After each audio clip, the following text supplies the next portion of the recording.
This is my Find Layla Poverty project.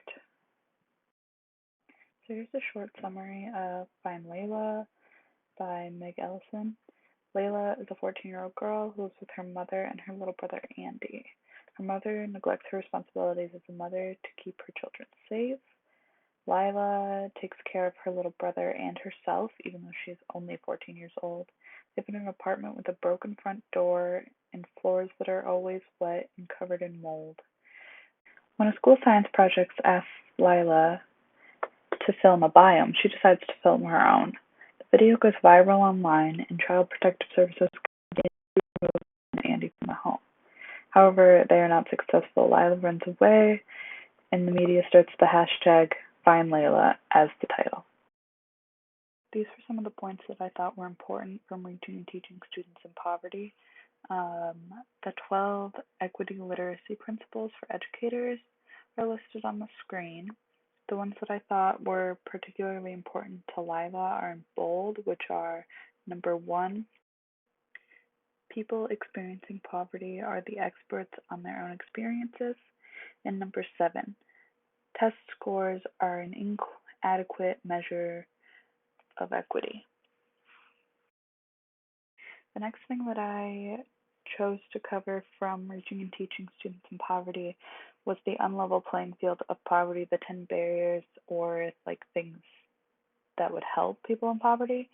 So there's living wage jobs with benefits, healthcare, adequate and healthy food, stable and affordable quality housing, healthy living and working environments, recreational and fitness options, community and social services, quality childcare, cognitive enrichment, resources, and validation and bias-free society. I chose to bold 3 of these because they pertain to Layla. Healthy living and working environments, recreation and fitness options, and quality childcare, which I will get into on the next slide.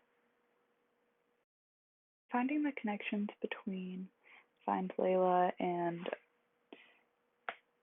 reaching and teaching students in poverty, I found that Layla has a 4.0, and which means that not all students in poverty are shown by their grades, as Principle 7 says that test scores are inadequate measures of equity. The second thing that I found was that Layla and Andy's living conditions are not healthy or safe, which goes with them needing healthy living and working environments. They live in an apartment with mold growing on everything, a rotting fridge that's been off for months, a front door that is the only exit other than a second-story window, and the door is broken and blocked off. Layla also cares for her younger brother constantly and takes care of herself, which means that they are lacking quality child care.